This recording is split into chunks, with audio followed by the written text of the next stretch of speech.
chasing the G.A.R. Okay, we are live from Union Cemetery here again. Got my good friend Paul here again, and we're going to talk about a reverend, Paul? Not a chaplain.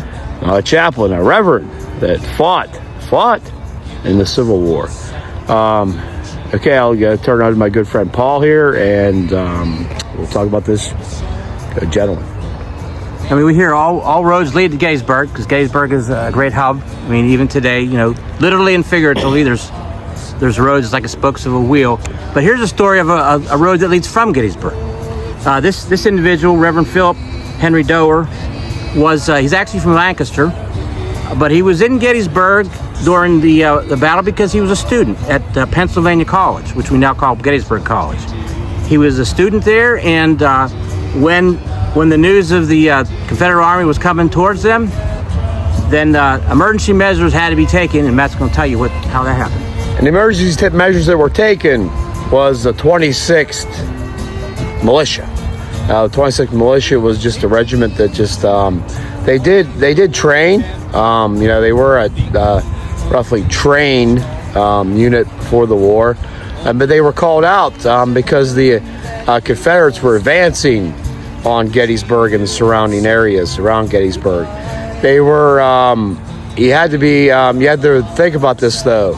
A small militia regiment versus R.E. Lee's Army of Northern Virginia, and they realized that. So all they were trying to do was just buy time for the massive Army of the Potomac to make their way to Gettysburg. And the 26th did try to make a stand outside of Gettysburg late in the evening of the 28th, the June 28th and 29th, but it didn't go over so well, Paul.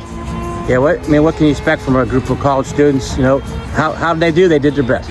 Yeah, they did their best. They tried to set up roadblocks, coming in on Chambersburg Pike. That didn't go over so well either. They put down their books for once, and they picked up their muskets, and it didn't go over so well. But you have to give them an A for effort. Mm-hmm. And this gentleman here was involved in 26. There's a great statue, and people are so eager to get into. A lot of people miss it. That's right, Paul. A lot of people are so eager to get into Gettysburg that they, coming down Chambersburg Pike, and they're so eager to get into Gettysburg they miss the great statue of the 26th Militia as you enter the town of Gettysburg. I'll turn it back over to Paul here to talk about the Reverend Doerr, he was born in 1839, so how old was he in the 63? He's 23, 24 years old. That's a young man. And he survived. He didn't get, some guys got captured from the 26th PA, but Philip Doerr was not one of them. Philip Doerr, after that stint with the 26th, he was he knew a man named Thaddeus Stevens.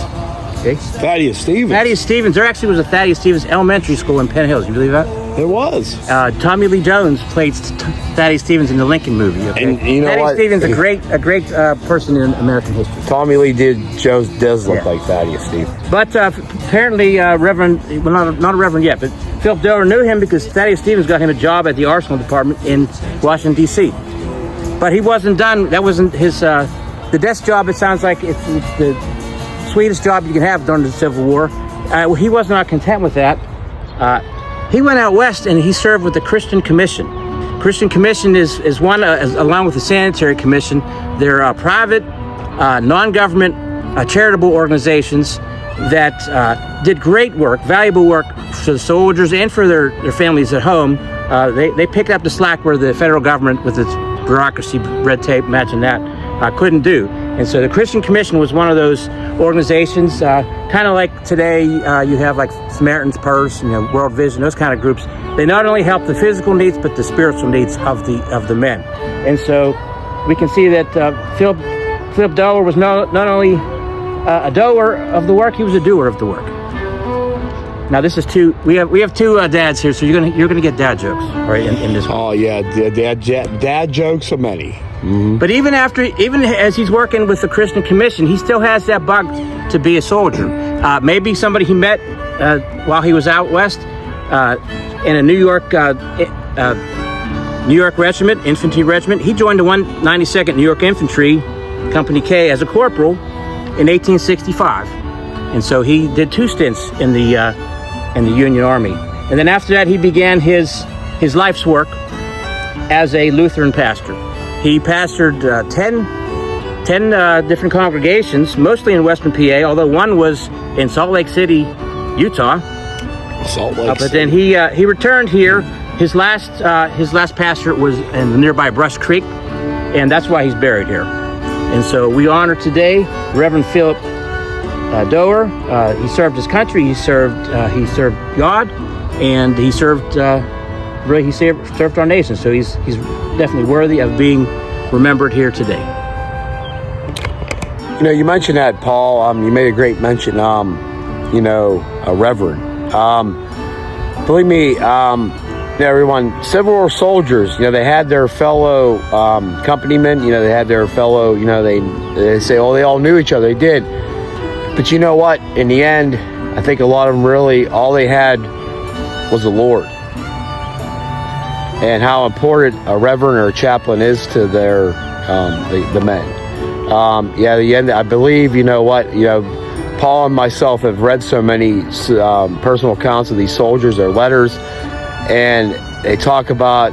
It seems like all they had was God, really, and that's where they're looking. They were looking as that at a point where they had the Lord. If they had the Lord on their side, it'd be okay.